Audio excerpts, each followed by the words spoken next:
Welcome, welcome. Hey, today is about my top 5 favorite circle time games. Hey guys, it's Ashley here from Lovely Commotion. I am excited you're joining me this Sunday and I want to share my top 5 favorite circle time games. So we have been doing circle time games for quite a while now. In our classroom, they're basically whole group games. You could use them any time. It doesn't necessarily have to be circle time, but this is what worked really well for me. So if you didn't watch the Supercharge Your Circle Time video, I'm going to give it a link in this description so you can go watch that, see how we kind of use these games. But generally, I like to do a skill-based game with my whole group just to kind of practice, review some skills in a fun and engaging way. Plus, it brings a little bit of newness to my circle time. And even though we play a game every day, the game changes. So it creates a little bit of excitement and newness there because they don't know which game we're playing. And this has worked so incredibly well for me. And so I wanted to share with you 5 games that you could use in your classroom, and you don't even necessarily have to use any of the games that are created. Of course, they're there for you if you need them, but I wanted to give you some ideas so you could try out some games in your classroom as a whole group. And you can definitely adapt these games to lots of different themes and lots of different seasons. Because one thing I like to do is play the same type of game just with a thematic twist to create a little bit of newness, but they're still practicing the skill, right? And it's familiar to them. So the first game is called the matchup game. And I like to have a pocket chart in my circle time area. It actually is all rolled up at the top, has a little tab, and I just undo that tab and it rolls down, and everybody thinks that's super exciting because it just flops on down. And we use that for our circle time games a lot. So a matchup game is so very simple. Basically, you have a set of cards, and let me show you mine here. This one is from the fall pack. This one is the fall matchup, and it's got spiders and webs. So basically what you're doing is you're putting in one set, either the spiders or the webs, and generally I like to put the webs in because they have the numerals on them.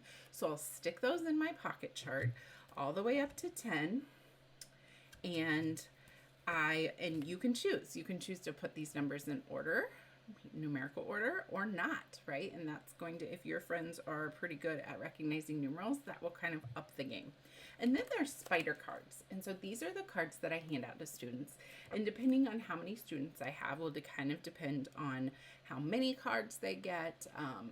Most of the time they only get one, and I work with the other cards to model it, things like that. But they're going to get a card, and you're going to have them count the number of spiders on their card. And when it's their turn and you call them, they come up and they match it to the spider web. So basically they're coming up to the pocket chart.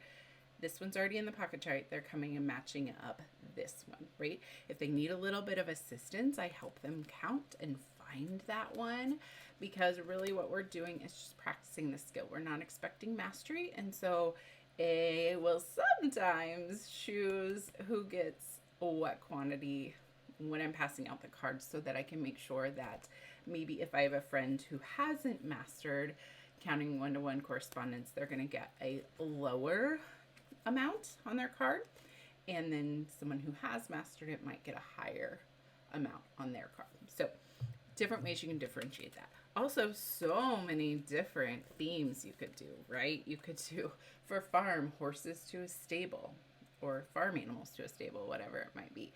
You could definitely do some winter fun with these. You could do, well, even holiday fun too, like how many light bulbs to a tree, a numbered tree. There's just so many great ways you can do this and just practice them. So they're all putting them in there, you're calling them up, and then when we're all finished, we go back over and go, okay, let's check our work. One spider, one, and then we can count through them. So this has been a super easy game that I feel like is great for counting one-to-one correspondence, matching numeral to quantity, and it's one we need to practice quite a bit. And so I love that you can make it different themed. Also, just a side note, you might see these These are my little manila envelopes. I keep everything in here. It's really helpful. And the if I forget how to play, it's right on the front, or maybe if we have a sub or anything. And then I have holes punched in them because I put them in a notebook, and I actually got a bigger notebook because mine was not big enough. And so this is the fall one, and inside there's all of them in there. So you can just flip through there, grab a game. It works so great for me because I'll just, for the week, I'll just go through and grab the games that I need and get them ready for the week. And then I can put them back and they're all ready right there. So that's the first game, just a simple matchup game, but by adding the pocket chart and by giving them the cards, you really are bringing in more of that engagement and more of that student participation. The second set of games is called the hiding game. Now, I'm going to preface this to say I have no idea why this game is such a hit. I really don't. I will explain it to you, and you may have played it before, but my kids go crazy for it. And actually, my teaching friend across the hall was implementing some circle time games. She was like, I really was kind of like, this looks lame. And I'm like, I know, I agree, but try it. And she's like, they just go crazy. I'm like, I know. It's something I think about the suspense of it all that they just don't know what to do with themselves. They get so exciting. So let me show you. This one is called Hiding Mouse. So this is from the fall games too. And then this one has a little rhyme. So I like to stick that on the back. Mousy, mousy, hiding from me, under which pumpkin will you be? And this is a letter identification game. And so you could do it with numeral identification, shape identification, colors. You could just do it with so many different things. But basically what you do is, and I only chose, so we actually just played this, and I only showed them the letters that were in their names. So we did only letters from their name because that's what we're working on, recognizing first. I would not use all 26 of these letters. That is just too much. You're going to be there forever and they're never going to find the mouse. So stick with 5, maybe a little less if you've got younger friends, maybe a little bit more if you think they can handle it. I luckily had some duplicate letters. So I actually only had 6 letters up yesterday when we did this. So whoop. Anyhow, so I started with those. So I put these in the pocket chart. And if you don't have a pocket chart, just lay these down, or you could, and this is what I did before I had my pocket chart, was just put a piece of tape up here and tape it to the whiteboard or whatever, your wall or whatever. And then you can lift it up, because basically what's gonna happen is you're gonna hide Mousy behind one of these letters. So the children hide their eyes and you sneakily place the mouse under it. Now, if you're using the tape method, make sure the tape's only at the top, and then make sure you have some sticky tack or something on the back of the mouse. You can stick them there, right? And so then they have all these other letters to choose from as well. If you're using a pocket chart, it's super easy. You just stick them in the pocket chart, slide that Mousy behind there. And so then you say the rhyme, right? And the rhyme is on this side. Mousy, mousy, hiding from me, under which pumpkin will you be? And then you call on a friend, and they come up and they say the letter name, and that's something I kind of have to train them to do. Say the letter before you lift it. Or if they need help with the letter, that's the letter N. You're choosing N, and so I keep saying it so that maybe, it'll get in there. And they lift it up, and if Mousy is not there, we say, oh, not there, and now it's another child's turn, and I sing the rhyme again while they're coming up. So I'm not really wasting time singing the rhyme, because I will call their name and sing it while they're walking up. And then if they find Mousy, we all yell, found you, and then they'll beg you to play it again. Like, beg you to play it again. So just be prepared that this is a game that they will squeal with delight, and you may not understand why, but I've decided not to care and just enjoy it and really use it, right? Use it to, hey, if they love it, we're going to use it. And I have another one as well. Let me grab this one for you. Apple, apple in a tree, under which tree will you be? And this is a example of a numeral one. And so I got my funny apple here. He's got eyeballs, kind of give him a little personality. And then there's different numbered trees. And again, I would not start with all the trees. That's just too many. So maybe after you've done assessments, you can look and see, like I just did mine last month, and it was like, okay, we really need help with 8, 9, and 10. A little bit of 7, but mainly 8, 9, and 10. So that's what I'm going to use. I'm going to use 8, 9, and 10. And we're going to hide apple. And we're going to get, practice seeing 8 and saying 8 and looking under 8. Just a super fun way to practice recognizing those numbers in a whole group setting. So that is a hiding game. Again, be ready for them to ask you to play it again and again. It's like if you give a class the hiding game, they'll want to play it over and over again. Another one is called Pick a Card Game, and this one's fun too, and I think it is, again, the suspense factor. But here is an example. So this is the leaf squirrel game, and this one is color identification. And on the back, it has the little rhyme, leaves fell from the tree, pick one up, tell the color to me. And so basically you can either put these all over the ground, face down. Sometimes that doesn't work if the sun is coming through the window in the right way, because you might be able to see through it. So I like to also just mix them up and put them in a basket, or even like, something where they have to reach their hand down and they can't necessarily see what they're grabbing, or I have them close their eyes while they're grabbing. And so they'll grab one and, oh, you got a leaf. What color did you get? And green. And then it's another friend's turn, and I might sing leaves fell from the tree, pick one up and tell the color to me. And then they get another one, purple. But there's also these little guys in here, and this is why it's called leaf squirrel, because there's squirrels in here. And this squirrel, if you get this squirrel, everybody has to get up and dance. And so this adds a little bit of suspense of who's going to get the squirrel and when are we going to get to dance. And it's kind of funny because sometimes they'll pull out a brown leaf and they're like, oh, not squirrel, it's brown leaf. So this is a fun game too, because it's just basically using, skill cards and a little character that tells them an action, and it just makes it immediately engaging. Another one, I'll show you another example here of that one, is apple, apple, worm. So these are all the fall games. Apple, apple, worm, apples in my bin, want an apple? Reach right in. And so this one is very similar, except for we are working on shapes. So for these, see how simple it is just to change the skill and even the theme. So for these, there's this apple with different shapes on them. And then we have wiggle worms. So everybody stands up and wiggles like a worm if they get this. And the most important thing is I have everybody wiggle, not just the person who drew the card. That way we're all kind of getting those wiggles out and getting to have fun. And it makes them pay attention to the other kids who are drawing, because what if they get a wiggle worm? You've got to stand up and wiggle too. Okay, so that is a super fun game that brings in a little bit of movement as well. The fourth one that is my favorite is probably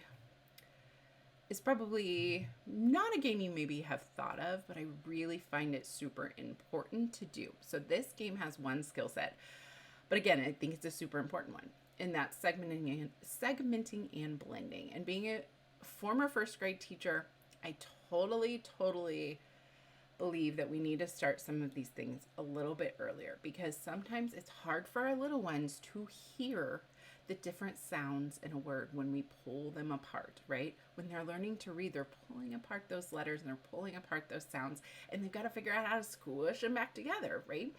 And when they're writing, same thing. And so it's an important thing for their ears to start hearing, just like rhyming, right? And we're going to get to rhyming too. So that is the one goal of this game. And this game does not change every time, but basically the theme changes. So this is what's my word, and this is the fall one, and it's for segmenting and blending. Such a super simple game, but it packs a big punch. So kids think that you're just being silly, and you say, I'm going to stretch out these words and say them really long and see if you can figure out what I'm saying. And so one, they're listening with purpose, right? Because it's like, well, I want to see what she's saying. Let's see if I can figure it out. 2, they're having to take some of those skills. Now, when I first start this game, I don't stretch out every sound because, as we know, when kids are stretching out words to learn to read, they are going to be stretching out a lot to do apple. Oh, and they might even add an E sound at the end. And so I'm not maybe going to stretch out all those. I might blend oh, oh. Maybe I'll break it apart in 2 because I need their ear to start hearing it. I need them to start hearing apple together. Is it apple? It's apple. So I hide this card from them. I decide, kind of based on where we are in our class, how much I want to break apart that word, and break that apart, say it multiple times, and see if anybody can hear what I'm saying. And it's interesting to see because some of my friends who know lots of letters and know lots of things struggle with this. And we know that this is something they're going to need later down the road to be able to hear those sounds and words. So I love this game because I feel like it's super important. And they like it because they think I'm just being super silly and can't say words. So they figure out the word for me. So breaking apart apple, there's pie. That's obviously only 2 syllables. So that one's going to be an easier one for them. So that might be one you start with. You might even do an example one. Squirrel. And there's acorn, hay, and pumpkin. So you can decide how much of this do you want to break apart. You could just break it in 2. Pumpkin. What am I saying? Or you could pull it apart even further. Because that's what they would be doing if they were trying to read this word, right? So that game I find is super important and it's super easy. Super easy for you. I like to have the picture cards so that when they do guess what I'm saying, I can show them as well, right? I can show them the word, I can show them the picture, but it wouldn't even be necessary. If you were just waiting in line to use the restroom or something like that, this is something you could pull out and do with them and have them start using those ears to listen on purpose and listen for those sounds. So that's an important one. And the last one I kind of hit it at is rhyming. So the rhyming erase game is super fun. It takes them a bit to catch on to it, but once they do, it works great. So here's how it works. Basically, this one is a theme one. So here's my little scarecrow, and I draw this scarecrow on the whiteboard. Okay, so if you don't have a whiteboard in your room, bring in an easel or something where you can draw it, because you're going to need to erase it pretty easily. So you're going to need a whiteboard or like a chalkboard. And so you draw this up there, and then you're going to read through these, and you're going to see if anybody can pick up on what you're rhyming about. So I always do the first one as an example. So I like pie, erase one. What rhymes with pie that's on our scarecrow? His eye. I'm going to erase one eye. And so I take the eraser and I erase one eye. And so then I start giving them turns to erase things. And the more you do this, there's 10 of them on this one. The more you do this, the more they're like, oh, I totally get what we're doing here. And they start being able to listen to that rhyme. So another one is don't run a mile, just erase the smile. You could put these in any order you wanted. Don't make me beg, erase one leg. And you'll have some that start going, oh, I get this. And then when there's less of the body left and less of the scarecrow left, they really start going, oh, I see there's an arm left. I mean, no harm, erase the other arm. So you can do this again. Apologize, puppies. It's trash day, so they hear the trash man. But then I'll do this again later, just maybe a couple weeks later, and kind of see how they have progressed with understanding how that rhyming sounds and feels, and if they can grasp onto that. So this is a super fun one because they get to hold the eraser and erase parts of the character, whatever it may be, and you get to practice rhyming with them. So those are my 5 favorite games, and I'm hoping that you can take some ideas from them, make them your own, give them a try in your classroom. Of course, if you like these games, I've got them already finished. They definitely were a labor of love, but I'm glad that I have them ready to go in my notebook. I just grab what we need, and I know that I'm able to do a skill-based game every day, right? Every day I can bring that into circle time. And while it's just a small little portion of our day, I know over the whole year I'm going to be bringing in lots of great academic skills for them to practice during that whole group. So let me know, drop me a comment. Were any of these games new to you? Do you have any games you like to play at circle time? Because I absolutely love it when you share. So I will see y'all next Sunday. Have a great day. Bye.